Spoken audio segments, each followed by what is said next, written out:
Viksit Bharat Guarantee for Rozgar and Ajeevika Mission, Gramin, VB, G. Ram जी। माननीय अध्यक्ष महोदय, मैं प्रस्ताव करता हूं कि इस विधेयक को सभा द्वारा पारित किया जाए।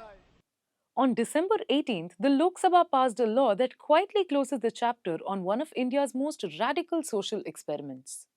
With this vote, the Mahatma Gandhi National Rural Employment Guarantee Act, better known as MGNREGA, has been replaced by a new legislation called the Viksit Bharat Guarantee for Rozgar and Ajeevika Mission Gramin Bill.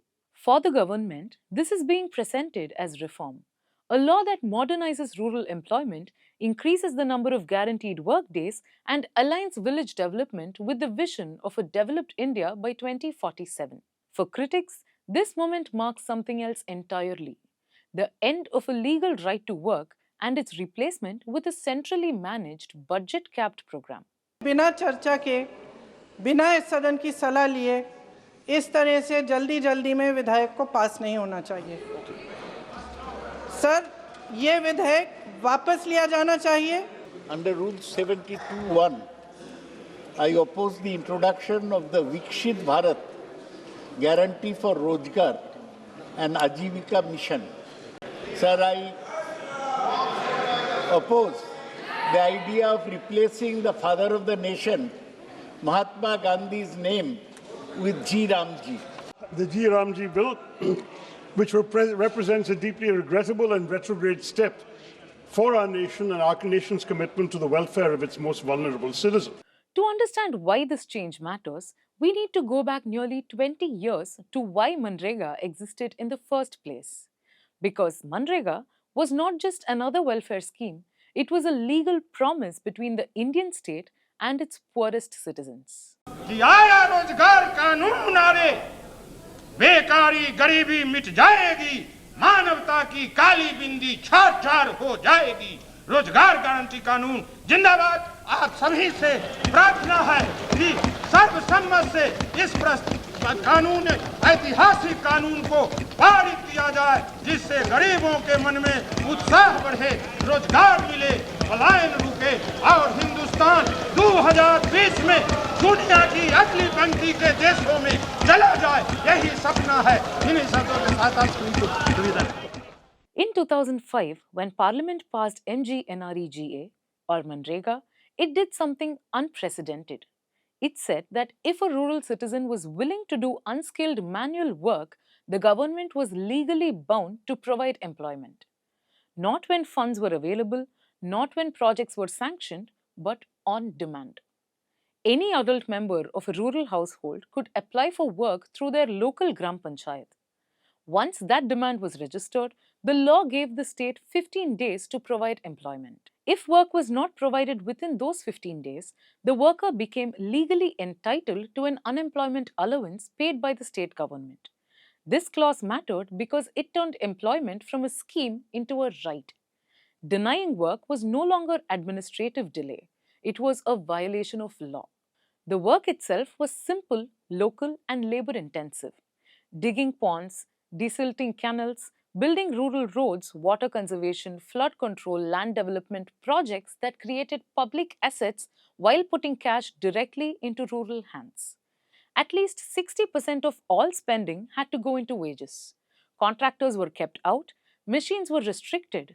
This was deliberate. The point of MGNREGA was not speed or efficiency, but employment. The law also hardwired inclusion.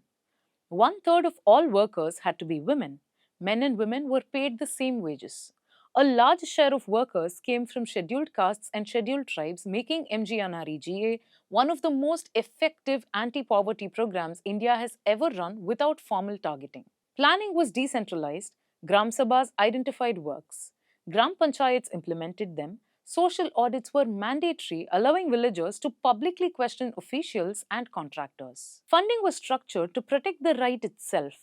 The central government paid 100% of unskilled wage costs and most material costs. States carried limited financial responsibility. This was intentional because a legal right could not depend on how rich or poor a state was.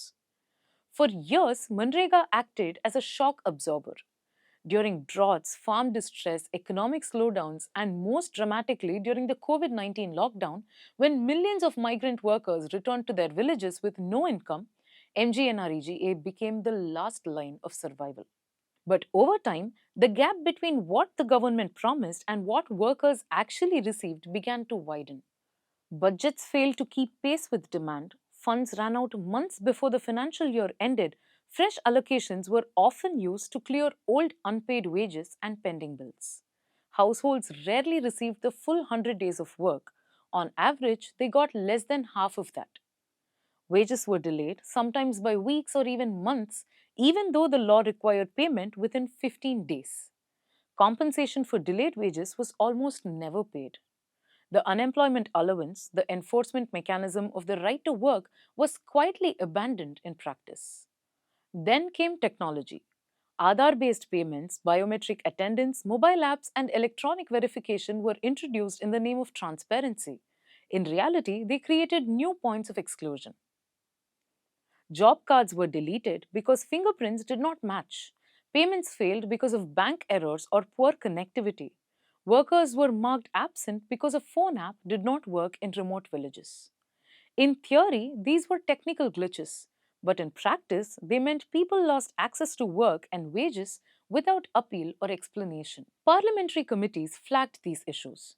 Researchers documented them. Civil society raised alarms. And then, instead of fixing MGNREGA's implementation, the government chose to replace the law altogether. That replacement is the bill passed in the Lok Sabha on December 18. The Viksit Bharat Guarantee for Rozgar and Ajeevika Mission Gram Bill, or VBGRAMG, promises some things that sound expansive. The number of guaranteed work days goes up from 100 to 125. Digital monitoring is formally written into the law.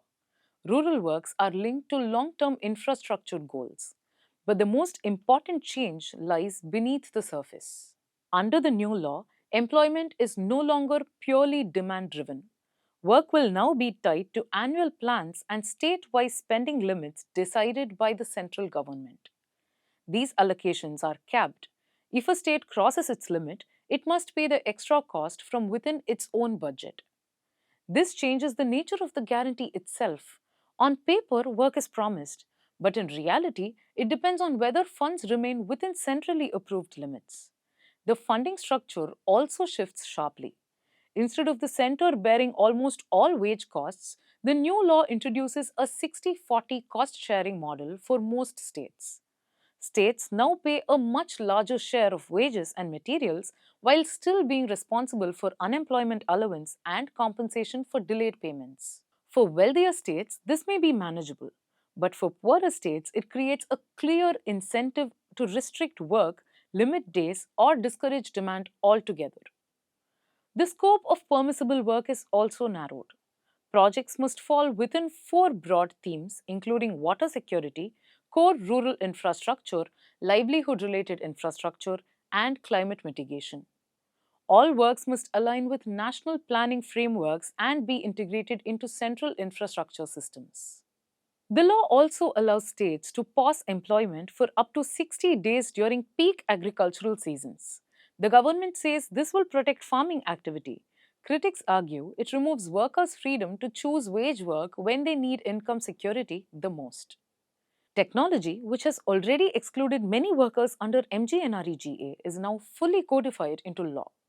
Biometric authentication, real-time monitoring, and mobile-based attendance become mandatory, even though evidence shows these systems often fail the poorest workers first. Supporters of the new law call this reform. They argue MGNREGA had become inefficient, leaky, and outdated.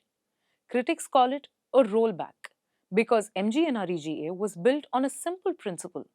If a citizen demanded work, the state had legal obligation to respond. The law passed recently replaces that principle with a different one. Employment will be provided within plans, limits, and budgets set from above. This is not just a change in how rural employment is managed. It is a change in how the Indian state defines economic rights. What replaces MGNREGA will determine whether rural employment remains a legal guarantee or becomes just another scheme vulnerable to cuts, caps, and discretion. That's it for today's video. If you have any feedback or suggestions, write to us at videos@thehindu.co.in. Thanks for watching.